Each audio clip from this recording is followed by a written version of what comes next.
Hi, I'm Geoff Jones at CREST Assessor.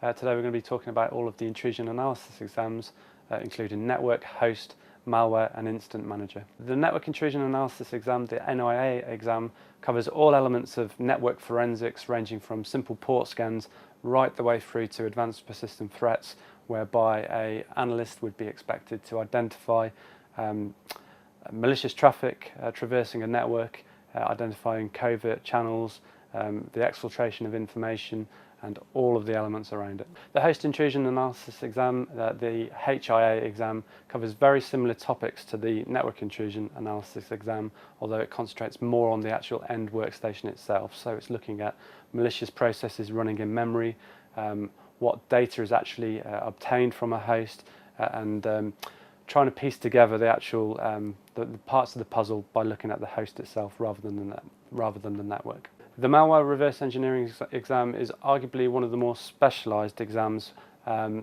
whereby a skilled reverse engineer specialist would be looking at taking a binary, a malicious binary, performing static analysis on that binary and detailing exactly what actions that malware would take on a given host. The registered intrusion analysis exam basically covers all of the areas that we've just talked about. So it covers network, host, malware, and actually handling an incident at a higher level as well.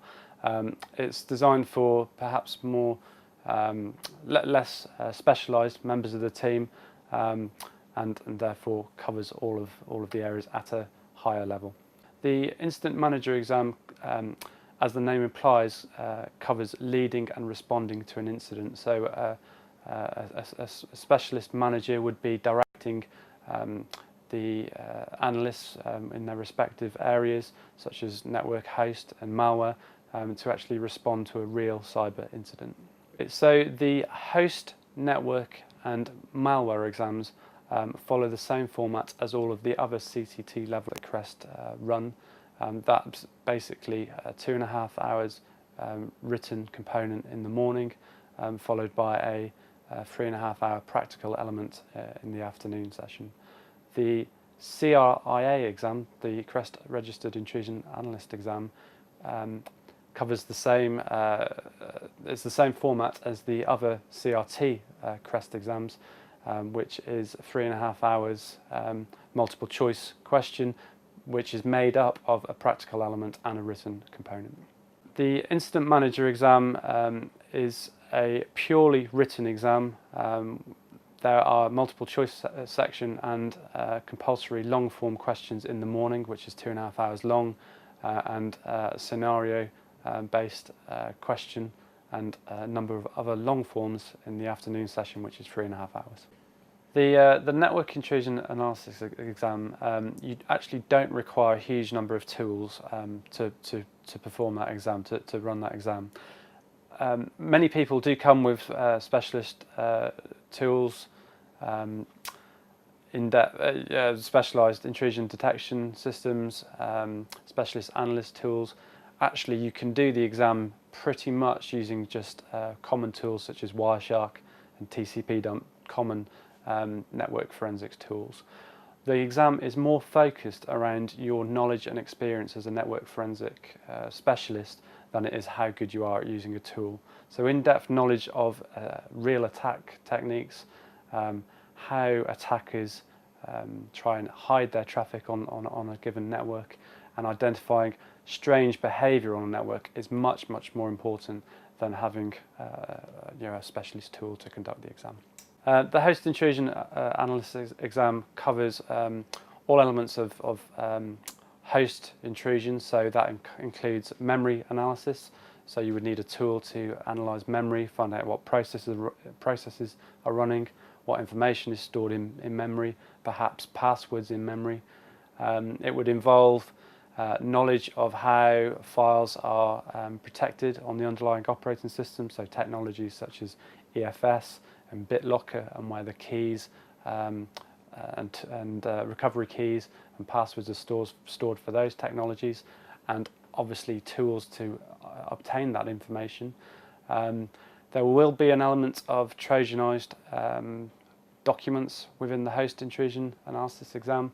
So tools perhaps to run potentially malicious files in a sandbox environment would be beneficial, although not strictly required for the exam. It probably would help you. Tools for the malware reverse engineering exam. It's mostly static analysis, so whatever you would normally use on your day job to perform reverse engineering tasks.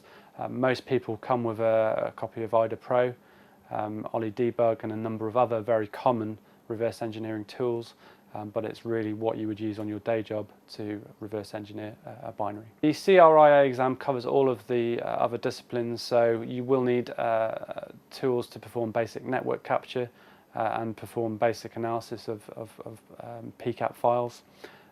There will be elements of looking at host, so there will be elements of looking at file systems, memory on a given host, and there will be an element of reverse engineering as well. So the same tools that you would bring to the full MRE exam would also be applicable to the malware component of the CRIA exam.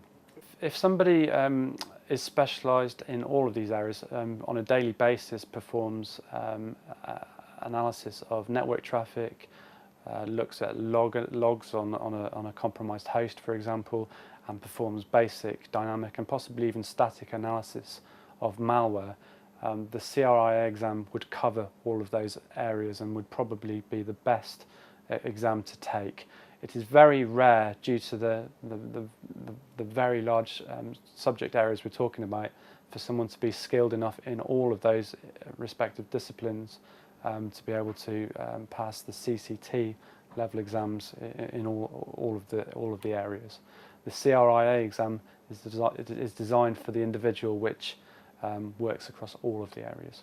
CPNI and CSG have launched the Cyber Incident Response scheme, which looks at all elements of sophisticated cyber attack and how a company should respond to those attacks. From August 2015, any CREST company providing services under the CIR scheme needs to have at least one qualified incident manager to be able to deliver work under that scheme. There is an element of handling benign malware in all of the exams, certainly the network, host and malware exams. None of the malware or samples that we'll be providing will harm or damage your computer in any way. They are completely benign in their actions that they take, but may trigger antivirus. So it's advisable to, as you would real malware that you would come across on your day job, take appropriate precautions such as disabling antivirus before coming into the exam, just so your antivirus doesn't accidentally delete the provided samples and obviously cause you delay.